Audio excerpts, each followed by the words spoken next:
CTET paper 1 में जो EVS का जो क्वेश्चन आता है, उसमें कुछ क्वेश्चन जो होता है वो राष्ट्रीय उद्यान और अगर वन जीव अभयारण्य से भी आ गया, क्योंकि आपके एनसीईआरटी के सिलेबस में दिया हुआ है।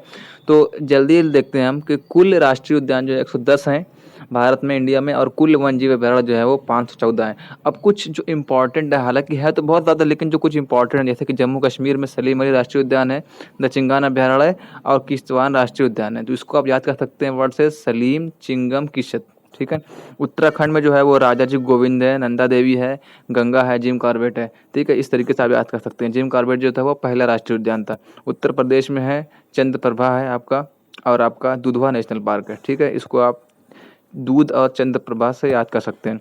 उसके बाद राजस्थान में आपका रणथंभौर बाघ नेशनल उद्यान है। उसके बाद आपका सरिस्का है, घाना पक्षी है और केवला देवी राष्ट्रीय उद्यान है। और फिर आपका आसाम में है। आसाम में जो है इंपॉर्टेंट याद करना है आपको, गर्म पानी है, काजीरंगा है, सोनाई है और मानस वन्यजीव अभयारण्य है। सबसे ज़्यादा अगर नेशनल उद्यान की बात करें तो एमपी में है, 11 में है। और अगर सबसे ज़्यादा वन्य जीव अभयारण्य की बात करा जाए तो वो अंडमान निकोबार में है, 94 है। सबसे बड़ा राष्ट्रीय उद्यान जो है वो हिमिस में, जो कि लेह में पड़ता है। और सबसे छोटा जो है वो साउथ बटन में है, जो कि अंडमान निकोबार में। भारत का पहला अगर राष्ट्रीय उद्यान की बात किया, जैसे कि मैंने आपको पहले बताया, जिम कॉर्बेट नेशनल पार्क है, जो कि उत्तराखंड में है। और बाघ अभयारण्य पहला अगर बात किया तो नागार्जुन सागर, ये आंध्र प्रदेश में है। पहला बाघ अभयारण्य सरिस्का में है, ये राजस्थान में है।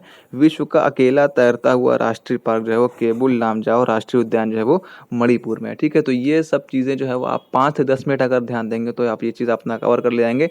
और ईवीएस की खास बात ये है कि अगर आपको इसकी नोट्स मिल जाएगी तो आप एक दिन में, याद रखिए, आप एक दिन में पूरा का पूरा 30 नंबर कंप्लीट कर सकते हैं।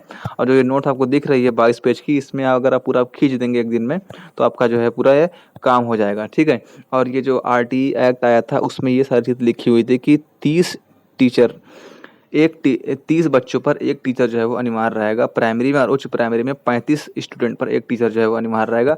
ये सारी चीज़ें यहाँ पर दी गई थी। और एक हाथी से इम्पोर्टेंट क्वेश्चन जो है, हाथी से जो है वो इम्पोर्टेंट क्वेश्चन आता ही आता है कि हाथी जो है वो 100 घंटे से 100 किलोग्राम से ज़्यादा खाता है, 2 से 4 घंटा सोता है, झुंड में 10 से 12 हथिनी और बच्चे रहते हैं, और 14 से 15 साल तक ही वो झुंड में रहते हैं। ये इतना इंपॉर्टेंट चीज़ है। हालांकि इंपॉर्टेंट तो पूरा का पूरा 22 पेज का पीडीएफ ही है। तो अगर आप ये पीडीएफ चाहते हैं तो अपना ईमेल जो है वो छोड़ दीजिए कमेंट में, आपको ये जो है पीडीएफ जो आराम से मिल जाएगा। और आपकी तैयारी, यकीन मानिए आपकी तैयारी बिल्कुल, आपको कोई मैराथन नहीं देखना है, कोई नोट्स नहीं बनाना है, कुछ एक्स्ट्रा नहीं पढ़ना है, इसी में से आपका पूरा का पूरा फंस जाएगा ईवीएस। ठीक है।